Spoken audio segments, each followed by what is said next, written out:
ओम शांति। 19 फरवरी की बाबा की मुरली। मीठे बच्चे, तुमने अब तक जो कुछ पढ़ा है उसे भूल जाओ। जीते जी मरना मना सब कुछ भूलना, पिछला कुछ भी याद न आए। प्रश्न, जो पूरा जीते जी मरे हुए नहीं है उनकी निशानी क्या होंगी? उत्तर, वह बाप से भी आर्ग्यू करते रहेंगे, शास्त्रों का मिसाल देते रहेंगे। जो पूरा मर गए वह कहेंगे बाबा जो सुनाते वही सच है, हमने आधा कल्प जो सुना वह झूठ ही था, इसलिए अब उसे मुख पर भी न लाए। बाप ने कहा है हियर नो इविल। गीत ओम नमः शिवाय। ओम शांति। बच्चों को समझाया गया है, जब शांति में बिठाते हो, जिसको निष्ठा अक्षर दिया है, यह ड्रिल कराई जाती है। अब बाप बैठ रूहानी बच्चों को समझाते हैं कि जो जीते जी मरे हैं, कहते हैं हम जीते जी मर चुके हैं। जैसे मनुष्य मरता है तो सब कुछ भूल जाता है, सिर्फ संस्कार रहते हैं। अभी तुम भी बाप का बनकर दुनिया से मर गए हो। बाप कहते हैं तुम्हारे में भक्ति के संस्कार थे, अब वह संस्कार बदल रहे हैं। तो जीते जी तुम मरते हो न। मरने से मनुष्य पड़ा हुआ सब कुछ भूल जाता है, फिर दूसरे जन्म में नए सिर पड़ना होता है। बाप भी कहते हैं तुम जो कुछ पड़े हुए हो वह भूल जाओ, तुम तो बाप के बने हो न। मैं तुमको नई बात सुनाता हूँ, तो अब वेद शास्त्र ग्रंथ जप तप आदि यह सब बातें भूल जाओ। इसलिए ही कहा है hear no evil see no evil. यह तुम बच्चों के लिए है। कई बहुत शास्त्र आदि पढ़े हुए हैं, पूरा मरे नहीं हैं तो फालतू आर्ग्यू करेंगे। मर गए फिर कोई आर्ग्यू नहीं करेंगे, कहेंगे बाप ने जो सुनाया है वही सच है, बाकी बातें हम मुख पर क्यों लाएं। बाप कहते हैं ये मुख में लाओ ही नहीं, हियर नो इविल। बाप ने डायरेक्शन दिया ना, कुछ भी सुनो नहीं। बोलो अभी हम ज्ञान सागर के बच्चे बने हैं तो भक्ति को क्यों याद करें, हम एक भगवान को ही याद करते हैं। बाप ने कहा है भक्ति मार्ग को भूल जाओ। मैं तुमको सहज बात सुनाता हूँ कि मुझ बीज को याद करो तो झाड़ सारा बुद्धि में आ ही जाएगा। तुम्हारी मुख्य है गीता, गीता में ही भगवान की समझानी है। अब यह है नई बातें, नई बात पर हमेशा ज़्यादा ध्यान दिया जाता है भी बड़ी सिंपल बात। सबसे बड़ी बात है याद करने की। घड़ी घड़ी कहना पड़ता है मन मना भव, बाप को याद करो। यही बहुत गुह्य बातें हैं, इसमें ही विघ्न पड़ते हैं। बहुत बच्चे हैं जो सारे दिन में 2 मिनट भी याद नहीं करते। बाप का बनते भी अच्छा कर्म नहीं करते, तो याद भी नहीं करते, विकर्म करते रहते हैं। बुद्धि में बैठता ही नहीं है तो कहेंगे यह बाप की आज्ञा का निरादर है, पढ़ नहीं सकेंगे, वह ताकत नहीं मिलती है। जिस्मानी पढ़ाई से भी बल मिलता है ना। पढ़ाई है सोर्स ऑफ इनकम, शरीर निर्वाह होता है सो भी अल्पकाल के लिए। कई पढ़ते पढ़ते मर जाते हैं तो वह पढ़ाई थोड़े ही साथ ले जाएंगे, दूसरा जन्म ले फिर नए सिर पढ़ना पड़े। यहाँ तो तुम जितना पढ़ेंगे वह साथ ले जाएंगे, क्योंकि तुम प्रारब्ध पाते हो दूसरे जन्म में। बाकी तो वह सब है ही भक्ति मार्ग। क्या क्या चीज़ें हैं यह कोई नहीं जानते। रूहानी बाप तुम रूहों को बैठ ज्ञान देते हैं। एक ही बार बाप सुप्रीम रूह आकर रूहों को नॉलेज देते हैं, जिससे विश्व के मालिक बन जाते हो। भक्ति मार्ग में स्वर्ग थोड़े ही होता है। अभी तुम धनी के बने हो। माया कई बार बच्चों को भी निधन का बना देती है। छोटी छोटी बातों में आपस में लड़ पड़ते हैं। बाप की याद में नहीं रहते तो निधन के हुए न। निधन का बना तो जरूर कुछ न कुछ पाप कर्म कर देंगे। बाप कहते हैं मेरा बनकर मेरा नाम बदनाम नहीं करो। एक दो से बड़ा प्यार से चलो, उल्टा सुल्टा बोलो मत। बाप को ऐसी ऐसी अहिल्याएं कुब्जाएं बिल्लियों का भी उद्धार करना पड़ता है। कहते हैं बिल्ली के बेर खाए, अब ऐसे ही बिल्ली के थोड़े ही खा सकते हैं। बिल्ली से जब ब्राह्मणी बन जाती हैं तो फिर क्यों नहीं खाएंगे। इसलिए ब्रह्मा भोजन की महिमा है। शिव बाबा तो खाएंगे नहीं, वह तो अभोक्ता है। बाकी यह रथ तो खाते हैं ना। तुम बच्चों को कोई से आर्ग्यू करने की दरकार नहीं है। हमेशा अपना सेफ साइड रखना चाहिए। अक्सर ही दो बोलो शिव बाबा कहते हैं। शिव बाबा ही रुद्र है। रुद्र ज्ञान यज्ञ से विनाश ज्वाला निकली तो रुद्र भगवान हुआ ना। श्री कृष्ण को तो रुद्र नहीं कहेंगे। विनाश भी कोई श्री कृष्ण नहीं कराते, बाप ही स्थापना विनाश पालना कराते हैं। खुद कुछ नहीं करते, नहीं तो दोष पड़ जाए। वह है करन करावन हार। बाप कहते हैं, हम कोई कहते नहीं कि विनाश करो। यह सारा ड्रामा में नूंधा हुआ है। शंकर कुछ करता है क्या? कुछ भी नहीं। यह सिर्फ गायन है शंकर द्वारा विनाश। बाकी विनाश तो वह आप ही कर रहे हैं। यह अनादि बना हुआ ड्रामा है जो समझाया जाता है। रचयिता बाप को ही सब भूल गए हैं। कहते हैं गॉडफादर रचयिता है, परंतु उनको जानते ही नहीं। समझते हैं वह दुनिया को क्रिएट करते हैं। बाप कहते मैं क्रिएट नहीं करता हूँ, चेंज करता हूँ। कलयुग को सतयुग बनाता हूँ। मैं संगम पर आता हूँ, जिसके लिए गाया हुआ है सुप्रीम ऑस्पिशियस युग। भगवान कल्याणकारी हैं, सबका कल्याण करते हैं, परंतु कैसे और क्या कल्याण करते हैं यह कुछ जानते नहीं। अंग्रेजी में कहते हैं लिबरेटर, गाइड, परंतु उनका अर्थ थोड़े ही समझते हैं।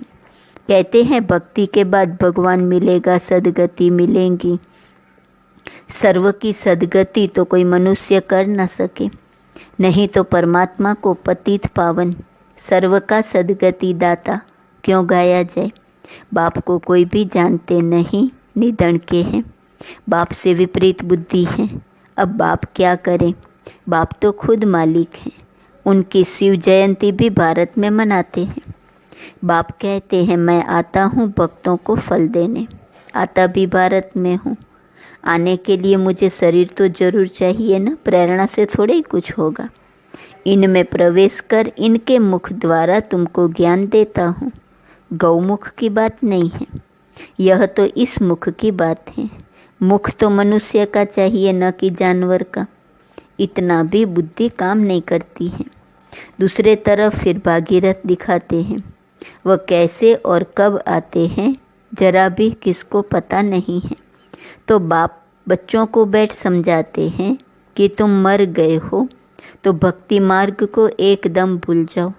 शिव भगवान उवाच, मुझे याद करो तो विकर्म विनाश हो जाएंगे। मैं ही पतित पावन हूँ।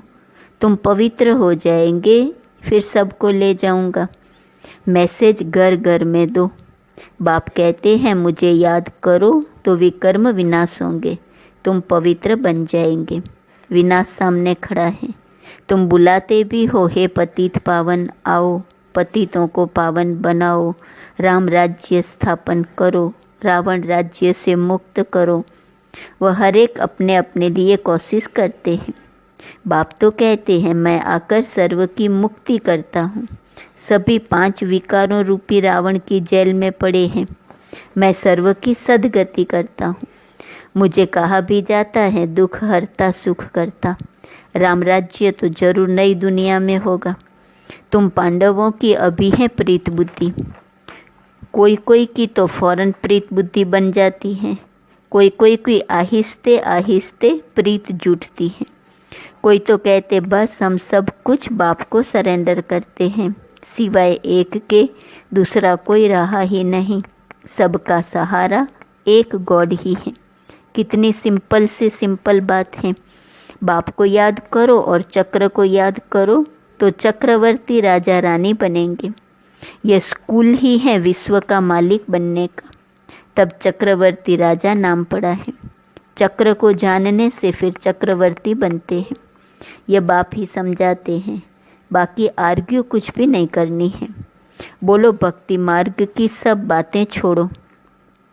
बाप कहते हैं सिर्फ मुझे याद करो। मूल बात ही यह है। जो तीव्र पुरुषार्थी होते हैं वह जोर से पढ़ाई में लग जाते हैं। जिनको पढ़ाई का शौक होता है वह सवेरे उठकर पढ़ाई करते हैं। भक्ति वाले भी सवेरे उठते हैं। नवधा भक्ति कितनी करते हैं, जब सिर काटने लगते हैं तो साक्षात्कार होता है। यहाँ तो बाबा कहते हैं यह साक्षात्कार भी नुकसानकारक है। साक्षात्कार में जाने से पढ़ाई और योग दोनों बंद हो जाते हैं, टाइम वेस्ट हो जाता है। इसलिए ध्यान आदि का शौक तो बिल्कुल नहीं रखना है। यह भी बड़ी बीमारी है जिससे माया की प्रवेशता हो जाती है। जैसे लड़ाई के समय न्यूज़ सुनाते हैं तो बीच में ऐसी कुछ खराबी कर देते हैं जो कोई सुन न सके। माया भी बहुतों को विघ्न डालती है, बाप को याद करने नहीं देती है। समझा जाता है इनकी तकदीर में विघ्न है। देखा जाता है माया की प्रवेशता तो नहीं है। बेकायदे तो कुछ नहीं बोलते हैं तो फिर जट बाबा नीचे उतार देंगे। बहुत मनुष्य कहते हमको सिर्फ साक्षात्कार हो तो इतना सब धन माल आदि हम आपको दे देंगे। बाबा कहते यह तुम अपने पास ही रखो, भगवान को तुम्हारे पैसे की क्या दरकार रखी है। बाप तो जानते हैं इस पुरानी दुनिया में जो कुछ है सब भस्म हो जाएगा। बाबा क्या करेंगे। बाबा पास तो फूरी तालाब हो जाता है।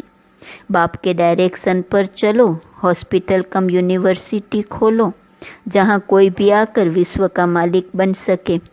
3 पैर पृथ्वी में बैठ तुमको मनुष्य को नर से नारायण बनाना है, परंतु 3 पैर पृथ्वी के भी नहीं मिलते हैं। बाप कहते हैं मैं तुमको सभी वेदों शास्त्रों का सार बताता हूँ। यह शास्त्र हैं सब भक्ति मार्ग के। बाबा निंदा नहीं करते हैं कोई की, यह तो खेल बना हुआ है। यह सिर्फ समझाने के लिए कहा जाता है तो फिर भी खेल न। खेल की हम निंदा नहीं कर सकते हैं। हम कहते हैं ज्ञान सूर्य ज्ञान चंद्रमा, तो फिर वह चंद्रमा आदि में जाकर ढूंढते हैं। वहाँ कोई राजा ही रखी है क्या। जापानी लोग सूर्य को मानते हैं, हम कहते हैं सूर्यवंशी। वह फिर सूर्य की बैठ पूजा करते हैं, सूर्य को पानी देते हैं। तो बाबा ने बच्चों को समझाया है कोई बात में जास्ती आर्ग्यू नहीं करना है, बात ही एक सुनाओ। बाप ने कहा है माँ में कम याद करो तो पावन बनेंगे। अभी रावण राज्य में सभी पतित हैं, परंतु अपने को पतित कोई मानते थोड़े ही हैं। बच्चे तुम्हारी एक आँख में शांति धाम, एक आँख में सुख धाम, बाकी इस दुख धाम को भूल जाओ। तुम हो चैतन्य लाइट हाउस। अभी प्रदर्शनी में भी नाम रखा है भारत द लाइट हाउस, लेकिन वह कोई थोड़े ही समझेंगे। अभी तुम लाइट हाउस हो ना, पोर्ट पर लाइट हाउस स्टीमर को रास्ता बताते हैं। तुम भी सबको रास्ता बताते हो मुक्ति और जीवन मुक्ति धाम का। जब कोई भी प्रदर्शनी में आते हैं तो बहुत प्रेम से बोलो गॉडफादर तो सबका एक है ना। गॉडफादर या परम पिता कहते हैं कि मुझे याद करो तो जरूर मुख द्वारा कहेंगे ना। ब्रह्मा द्वारा स्थापना, हम सब ब्राह्मण ब्राह्मणियाँ हैं, ब्रह्मा मुख वंशावली। तुम ब्राह्मणों की वह ब्राह्मण भी महिमा गाते हैं। ब्राह्मण देवताय नमः। ऊंचते ऊंच है ही एक बाप। वह कहते हैं मैं तुमको ऊंचते ऊंच राजयोग सिखाता हूँ जिससे तुम सारे विश्व के मालिक बनते हो। वह राजा ही तुमसे कोई छीन न सके। भारत का विश्व पर राज्य था। भारत की कितनी महिमा है। अभी तुम जानते हो कि हम श्रीमत पर यह राज्य स्थापन कर रहे हैं। अच्छा, मीठे मीठे सिकिलदे बच्चों प्रति माता पिता बाप दादा का याद प्यार और गुड मॉर्निंग। रूहानी बाप की रूहानी बच्चों को नमस्ते, रूहानी बच्चों की रूहानी बाप को नमस्ते नमस्ते नमस्ते। धारणा के लिए मुख्य सार, पहली पॉइंट, तीव्र पुरुषार्थी बनने के लिए पढ़ाई का शौक रखना है। सवेरे सवेरे उठकर पढ़ाई पढ़नी है। साक्षात्कार की आस नहीं रखनी है, इसमें भी टाइम वेस्ट जाता है। दूसरी पॉइंट, शांति धाम और सुख धाम को याद करना है, इस दुख धाम को भूल जाना है।